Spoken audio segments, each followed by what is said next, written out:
একটু এই কথাগুলো একটু গুরুত্ব মনোযোগ সহকারে একটু খেয়াল করবেন। আমাদের যে সকল অস্ত্র গুলি এবং অন্যান্য আমাদের যেগুলো ইকুইপমেন্ট যেগুলো হারানো গিয়েছে, আগামী শুক্রবারের মধ্যেই আপনারা অবশ্যই আমাদের কাছে জমা দেওয়ার জন্য আমি বিনীত অনুরোধ জানাচ্ছি। আপনি জমা দেওয়ার ক্ষেত্রে আপনি আমাদের যে এখানকার যে আর্মি ক্যাম্প আছে, আর্মি ক্যাম্পে এলে সবচেয়ে উত্তম, যদি মানে এটা এলে সবচেয়ে বেস্ট হয় আর কি। আর যদি কোনো কারণে মানে চিন্তা করেন যে না এটা ভয় লাগতেছে, তাহলে হয়তো আপনি যে এখানকার যারা আছে স্থানীয় প্রতিনিধি যারা আছে কিংবা আমাদের যে সমন্বয়ক ভাইরা আছেন, এদের যে কোনো একজনের মারফতে আমাদের আর্মি ক্যাম্পে বা বা আমাদের যে অন্যান্য আইন শৃঙ্খলা রক্ষাকারী বাহিনী যেমন পুলিশ, আমাদের থানা অত কাজ করবে এখন ছোট পরিসরে আর কি, পাশাপাশি আনসার অফিসেও হবে, টিওনো সাহেবের অফিসে হবে বা এসিলেন্টের অফিসে হবে, যে কোনো এক জায়গায় দয়া করে এই অস্ত্রগুলো একটু অস্ত্রগুলি এবং অন্যান্য সামগ্রী যা আছে আমাদের পুলিশের এগুলো জমা দেওয়ার ইনশাল্লাহ আপনারা সহযোগিতা করবেন এবং জমা দেওয়ার চেষ্টা করবেন এবং জমা দিবেন। পাশাপাশি আপনারা যারা সচেতন মহল আছেন এবং এখানকার চাটকিলবাসী যারা আছেন, আপনারা নিজের উদ্যোগে আপনাদের অনলাইন মিডিয়া যা আছে এগুলাতে একটু প্রচার করবেন। পাশাপাশি সমস্ত মসজিদের মানে মাইক থেকে একটু এগুলোকে একটু প্রচার করে দিবেন, যাতে প্রতিটি গ্রামে প্রতিটি ইয়েতে এটা পৌঁছায় আর কি। এইটুকু আমার বিনীত অনুরোধ থাকলো আপনাদের প্রতি।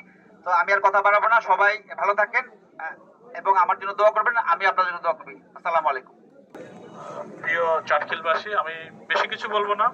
এসপি মহোদয় যে কথাগুলো বলেছেন এগুলো আপনারা মেনে চলবেন, অস্ত্রগুলো জমা দিয়ে দেন। এছাড়া আমরা আমাদের সমাজে মুসলমান ছাড়া অন্য ধর্মের যে সম্প্রদায় আছে তাদের নিরাপত্তা আপনারা রক্ষা করবেন, তাদের উপাসনালয়, তাদের বাড়ি, কোনো যেন সাম্প্রদায়িক সম্প্রীতি বাংলাদেশে যাতে বজায় থাকে। ধন্যবাদ।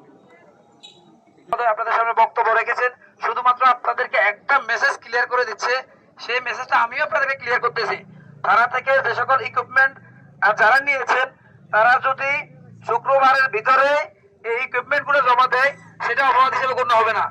এর বাইরে যদি আপনারা লেট করেন, সেটা অপরাধ হিসেবে গণ্য হবে। আর পুলিশের এই জিনিসগুলো নেওয়ার অপরাধ আপনারা কত বড় অপরাধ। অতএব আপনারা দ্রুত এগুলো জমা দিবেন। আমার ছাত্র ভাইদেরকে কিছু দৃষ্টি আকর্ষণ করে কিছু কথা বলবো। ছাত্র ভাইরা, এই থানা আমাদের, পুলিশ আমাদের নোয়াখালীর পুলিশ আমাদের সাথে বন্ধুসুলভ আচরণ করেছেন। আমরা এটার জন্য আমরা নোয়াখালীবাসীর পক্ষ থেকে স্পেশালি ধন্যবাদ জানাচ্ছি আমাদের পুলিশ শহর মহোদয়কে।